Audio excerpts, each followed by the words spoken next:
బియ్యం 50 రూపాయలే కదా ఉండేది, ఇప్పుడు 58 ఏంటి? రేట్లు పెరిగాయమ్మా. ఇలా రోజు రేట్లు పెంచేస్తే ఎలా? పైగా అన్నీ నూకలే. మా చేతుల్లో ఏముందమ్మా? మీరు ఓటేసి గెలిపించుకున్నా ఆ కల్తీ ప్రభుత్వాన్ని అడగండి. అయినా ఈ రేట్లు మేము పెంచుతున్నాం ఏంటి?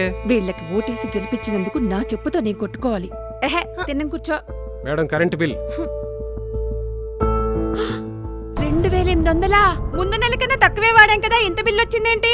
మమ్మల్ని అడిగితే ఎట్లా అమ్మా? మీరు ఓటేసి గెలిపించుకున్నారుగా, వాళ్ళనే అడగండి. ఏమో మా నాయకుడు వస్తున్నాడు, దండేసి దానం పెట్టి హార్ట్లు ఇవ్వాలి. పదన్ పదన్. అలాగే. అదేంటమ్మా అందరినీ ప్రశ్నిస్తావు? ఈయన్ని కదా నువ్వు ప్రశ్నించాల్సింది. అయినా మనకేం చేశాడని హారతిస్తావు? అమ్మా నమస్తే. అమ్మా నమస్తే. అమ్మా ఈసారి కూడా మీ అమూల్యమైన ఓటు నాకే వేయాలి. ఓటు వేసే ముందు నాకు కొన్ని ప్రశ్నలున్నాయి, ముందు సమాధానం చెప్పండి. నన్నే క్వశ్చన్లు అడుగుతావా? అడుగు. ఇంటి ముందు రోడ్లు ఎందుకు అలా ఉన్నాయి?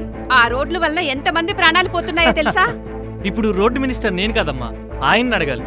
మరి ఇంటి పన్నులు, కరెంటు బిల్లులు, నిత్యావసర వస్తువుల ధరలు ఎందుకు పెంచారు? ఎరా, యువతకు పెరిగినాయా? ఉద్యోగ అవకాశాలన్నారు, ఎక్కడా? మెగా డిఎస్సి ఎందుకు పెట్టలేదు? రైతుల కోసం ఏం చేశారు? హారతేదో ఇస్తా అన్నారు, అది ఇస్తే మేము వెళ్ళిపోతాం. ఆగండి, హారతేగా ఇస్తా.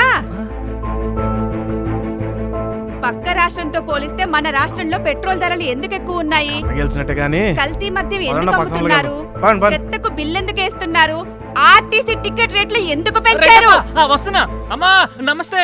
అక్క నమస్తే. ఏయ్, ఆగండిరా, నా దగ్గర ఇంకా చాలా ప్రశ్నలున్నాయి, సమాధానం చెప్పెళ్ళండి.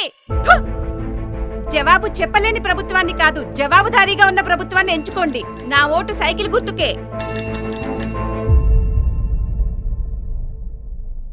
జరుగు జరుగు జరుగు జగన్ ఖాళీ చేయి కుర్చీ, జనరాజ్యం వస్తున్నది ఎన్నికల్లో గెలిచి.